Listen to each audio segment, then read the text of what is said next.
What is happening, everyone? This is Nick from Catskill Mountain Customs in upstate New York, and today is an exciting day because in front of me here is the new upgrade kit for the MH-19 power hammer straight from Baileigh Industrial. So if you have an MH-19 or if you're thinking about getting one, stick around. I'm going to be talking about what this kit is, who it's for, and I'm going to be installing it on my machine so you guys can take a look at that process. So let's get into it. First off, what is this kit? Well, it is a new upper mechanism for the MH-19 power hammer. And this kit came about because the MH-19 has gone through some design upgrades over the years. Their earliest machines utilized a leaf spring for its spring mechanism. Then the next generation saw dual coil springs in its upper pivot, and that was your spring mechanism. Something that those two mechanisms had in common was your shear pin that went in the machine to change to rigid mode was located in the rear. So if you're putting your shear pin in the rear of the machine, then this upgrade kit is for you. This upgrade kit is the newest mechanism, and the shear pin is located in the front of the machine. So if your shear pin is in the front of the machine, you're good to go. You've already got the newest version of the mechanism. So what is in this kit? We've got the new pivot arm with springs, shear pin located in the front. We have a new upper ram, and we have the drive shaft in the rear that moves up and down, drives the whole mechanism, and some other small parts that are used for the install. What can you expect out of this? Well, for one, you're going to get more power out of the machine, especially if you have the leaf spring version. But even compared to the next generation dual coil springs, this arm is going to hit harder. It's also going to run smoother at a higher RPM, which is super important, especially on those low crown panels, because you want your hits to overlap. That's how you get that beautiful finish in your panel. So if you're still putting your shear pin in the rear of the machine, hang out, and we're going to install this. You guys can take a look at that process, and we'll see how my machine runs when it's done. Let's get started on this install. First off, unplug your machine. Should be pretty obvious, but you know, we all forget things. Next, grab some Allen keys. We're going to have to remove all of the safety guards. You've got one on the bottom here. Mine's already removed. We've got this back one. You've got your belt guard here for the motor. To pull that, you're going to have to take off your wheel here. It's just a couple set screws that'll pull right off.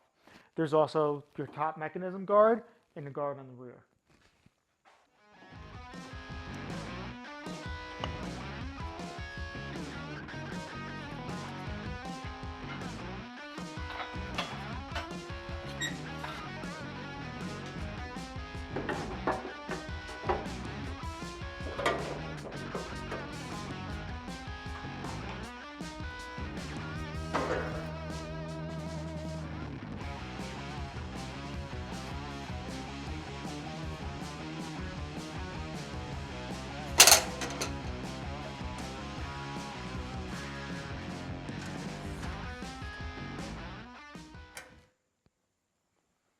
Now, before I work on pulling off this upper pivot, I'm going to disconnect the upper ram. This mechanism is heavy. I don't want to be pulling it out with the ram attached. So it looks like we've got a snap ring, a few Allen keys, and I should be able to disconnect this upper ram. What I did though is I raised the lower die holder all the way up, and I just put a shop bag in between the two, just in case while I'm tapping out this axle, it doesn't fall and slam into the lower die holder. I don't know if it's necessary, but just a little precaution. So let's work on getting that disconnected.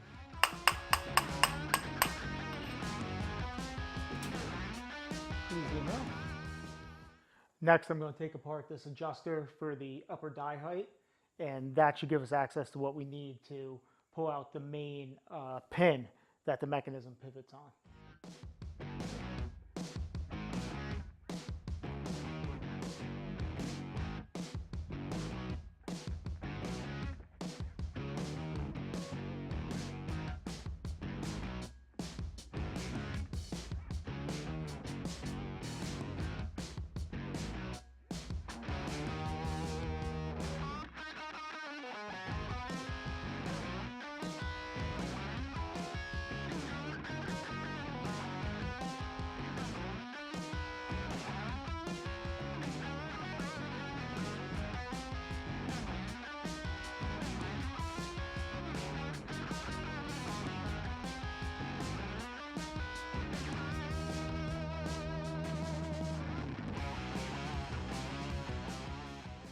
Now, before I finish taking off those main pivot bearings, I'm going to pull the rod that connects this rear drive shaft to the main pivot arm.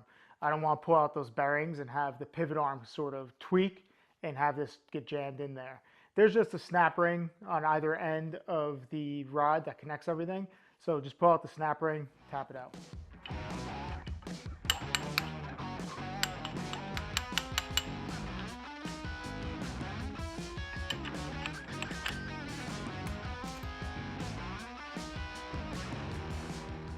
Perfect. Now with that rear pin removed, I've got these bearings loose on both sides. This side seems to want to come out a little bit easier, so I'm going to take this one first and give it just a little bit of pressure. There it goes, comes right out.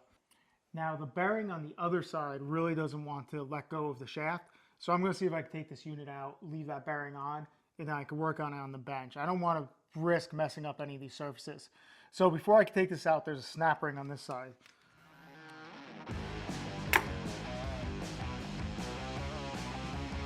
Now with the snap ring removed, I got this loosened up, we should be able to pull out this pivot rod right here.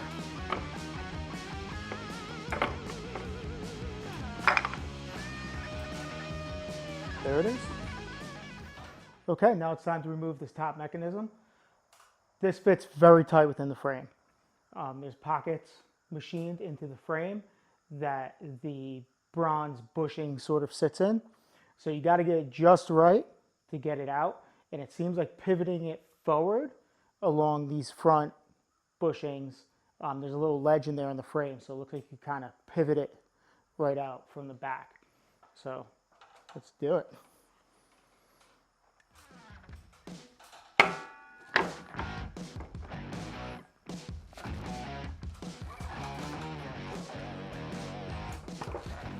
There it goes, and it is free. Thought I was going to lose it there for a second. Okay, get a grip on this with my greasy hands. Yeah. And there it is. Thing's heavy. Okay, now with that upper mechanism out, we can just go ahead and lift up the upper ramp.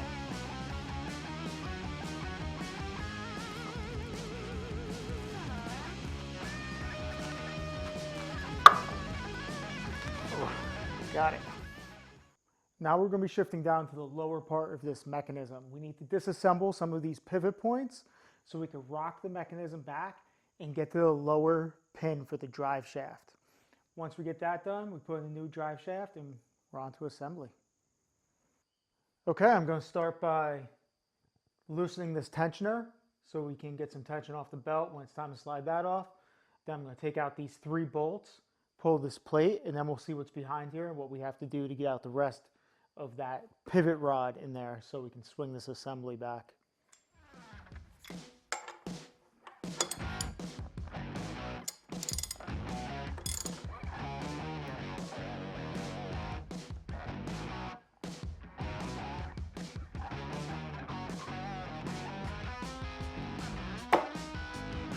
That'll do.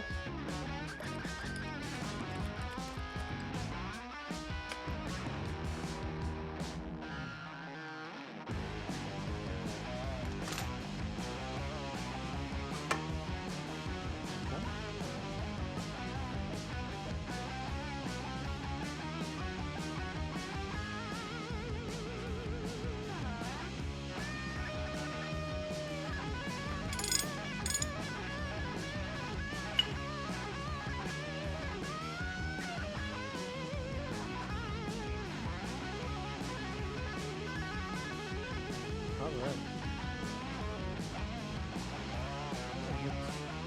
Here to pull out the other side. And a quick tip. So it would be very helpful getting that nut off the other side if you have a 1-inch drive impact, which I don't. I'm not a mechanic. So what I did is I had this piece of 1-inch square aluminum stock, which I know is much softer than the gears on this, so I knew I wasn't going to hurt this gear at all. And what I did is I just put it in there like that, just held it in place, and that held everything plenty strong for me to break the nut loose on the other side.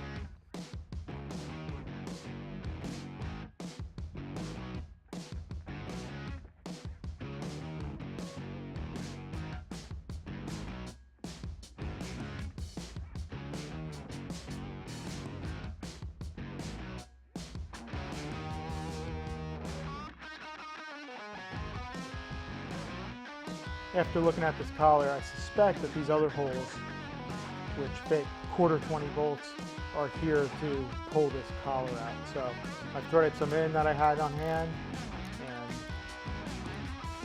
you'll see, pop this collar out. There we go.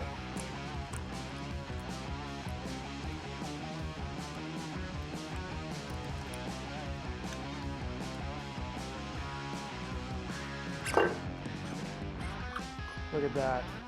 Perfect.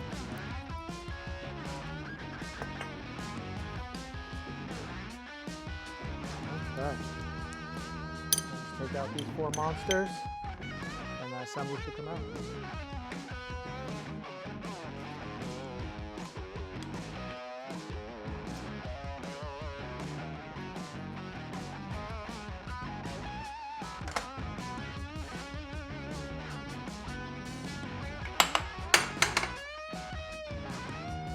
Got it.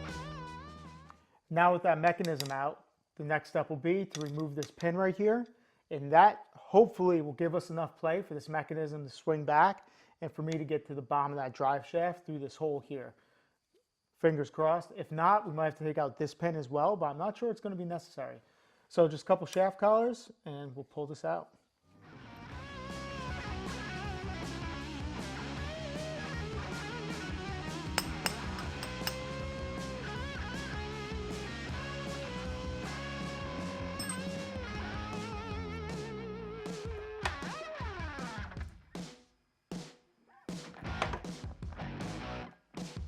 Success. With that pin out, I'm able to reach in, swing this whole mechanism back and out, and that is the rod we need right there. The last piece to come apart.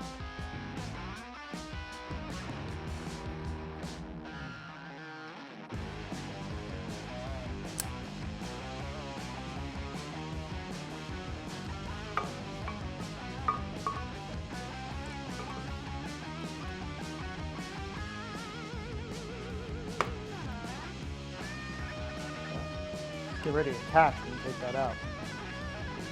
Awesome. Before I get started with install, let's take a look at some of these new parts versus the old parts.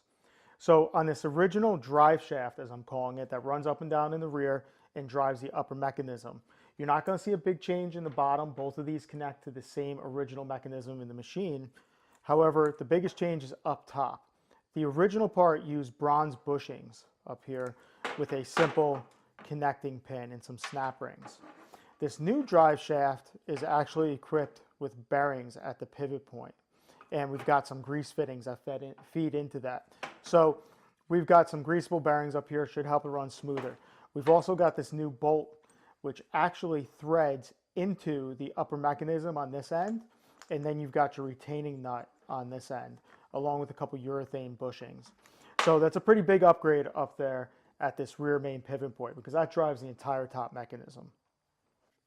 Now let's take a look at these upper ram assemblies. This is the original right here, and you can see the mechanism is different from the new one. This one was internally machined into the ram. This goes on the outside, and the change in the mechanism is because this one utilizes greasable bearings at this pivot point and at this pivot point on the new upper mechanism. These threads right here are for grease fittings, so you can grease those bearings internally. This ram also weighs a pound more. I just weighed them, and this is a pound more. So that's going to contribute a little bit more to your extra hitting force as well. So that's the difference in these upper rams. All right, now let's compare these upper mechanisms. This is where the magic happens, right? So old, new, I think that's pretty obvious. So starting at the front, we could see a big difference. This used bronze bushings for this main pivot. This is where the upper ram connects. This new one sees greasable bearings. We've got threads over here for grease fittings going there, so you can keep those maintained. This one runs on dual coil springs. This one runs on dual coil springs. This is moved back, and we have this different sort of triangle shaped mechanism in here, where this had this heavy steel arm. Why is this better than this? I don't know. I'm not smart enough to tell you, but I just know that it is. Also, this whole unit is 10 pounds lighter than this old unit. And I imagine that makes a pretty big difference when this is flying up there up top at higher RPMs. That attributes to everything running smoother. We also have urethane bushings in here at this pivot point. And then moving towards the back, this is that threaded insert where this bolt I showed you for the rear drive shaft goes. And then we'll have the urethane bushings in there. Also, greasable bearing. That's probably one of the biggest differences, aside from the mechanism arrangement, is that everything gets greasable bearings now as opposed to the bronze bushings. Also, on this one, this is our new upfront location for the shear pin, where the shear pin for rigid mode went in the rear on this one. So that's the major differences between these two. So I guess all it's left to do now is put it back together. Let's make sure you install this with the Allen key out so you can tighten it after install. Okay, simple as that.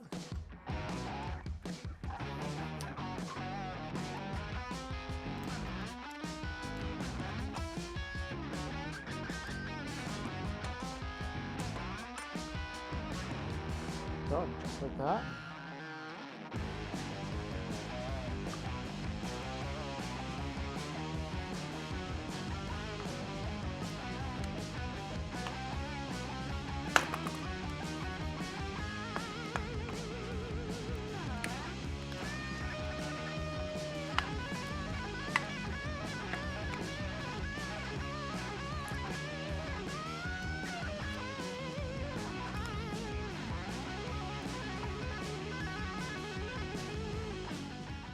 All right, let's get this lower crankshaft installed.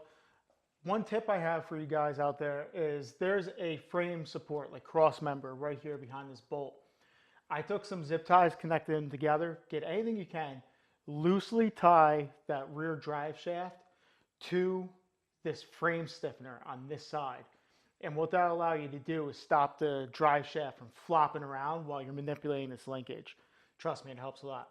So this is going to be a little tricky. Basically, you just have to lift up this linkage until you could slide this in through the bearing where it goes. See how it goes.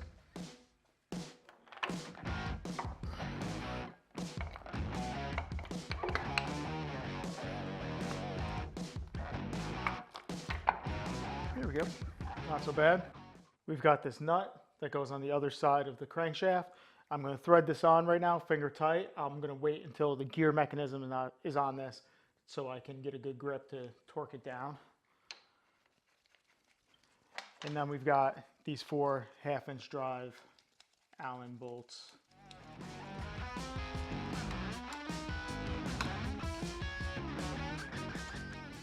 Okay, now we can reinstall the shaft and collars for the stroke adjustment. Again, it's just a matter of manipulating the mechanism to get everything to line back up.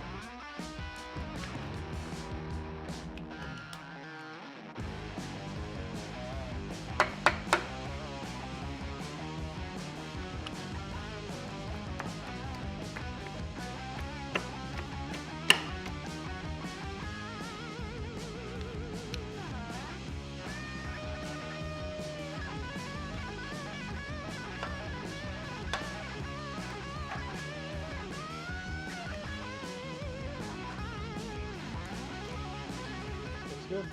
All right, we'll get the gear mechanism back on this crankshaft. Don't forget, if you loosen those set screws on the bearing, retighten those. And the keyway.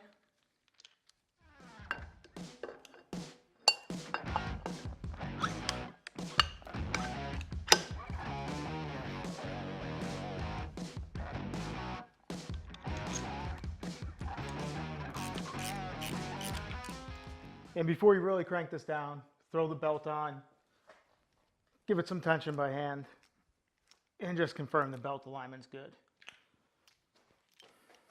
And then we'll just start evenly tightening these bolts, which will draw the collar in and set everything in place.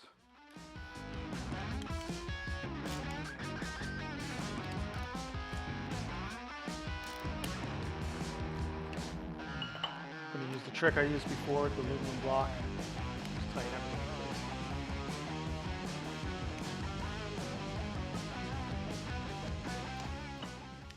Perfect. And now I'm going to go torque down the nut on the other side as well.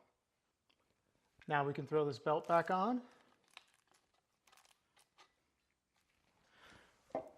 sand this outer plate with bearing.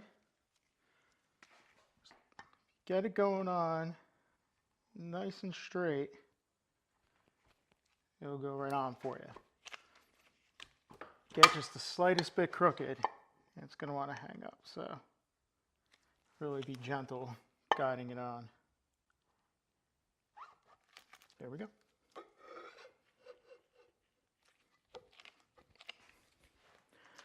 Now this bearing is allowed to pivot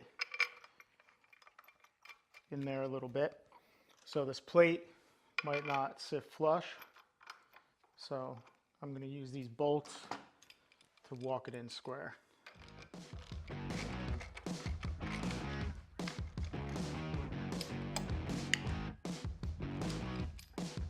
Okay, now everything should move nice and easy. Awesome. Time to go up top. I've got some fresh oil on this new ram. Drop it in place. Again, I've got the lower die holder up and a shop egg on there just to support it.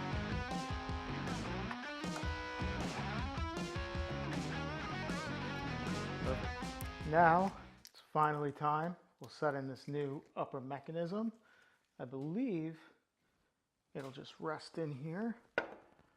Let's see.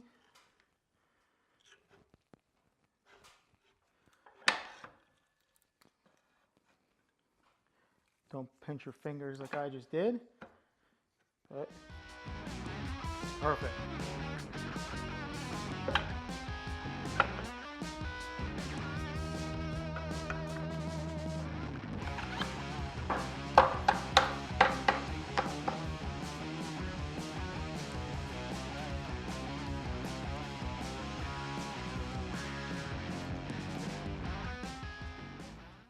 Don't forget about the snap ring before installing the bearing on this other side.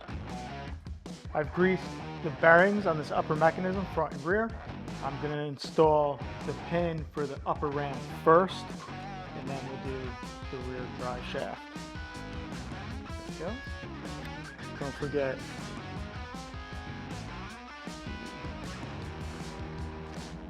washers on each side.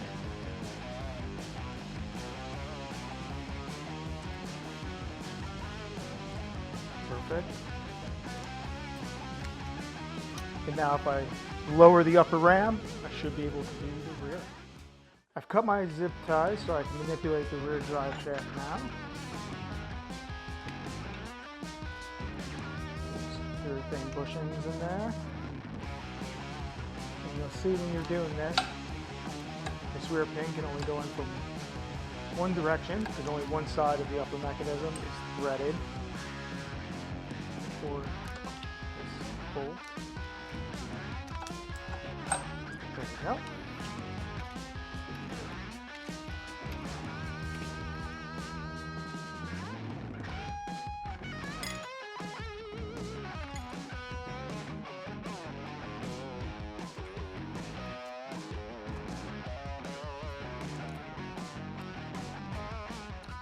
Before I move on from this upper mechanism, I'm just going to install all these grease fittings. You've got two at the rear drive shaft bearing. You've got two at the front pivot right here and two on the upper ram. Last pieces of the puzzle here.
right, everything's nice and tight. Threw some dies in. Let's see if it runs.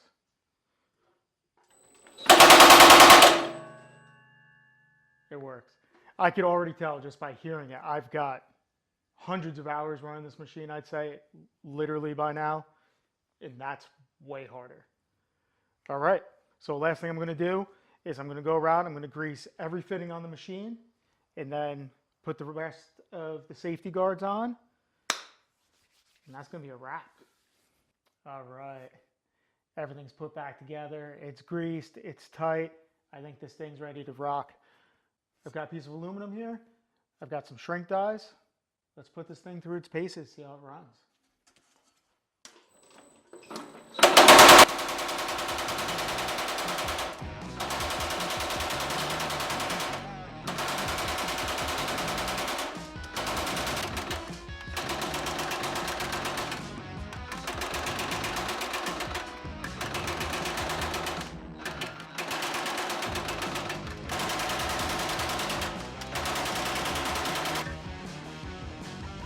Switch over to some radius dies and see how this thing runs at a higher speed.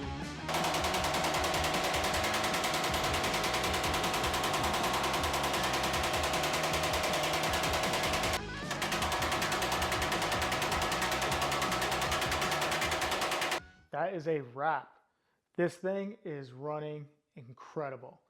I'm honestly much more impressed than I expected to be. It hits way harder. You notice it right off the bat, and it runs so much smoother. This thing feels like a sewing machine. It's so much less violent in its mechanism, if that makes sense. You know, you guys saw me do some shrinking, some doming. I had like 7 minutes in this thing looking at the clock with the die change. I mean, just incredible. So we've talked a lot about the added power that this mechanism gives you. And if you want to smash material and move a lot fast, yes, extra power totally helps you do that.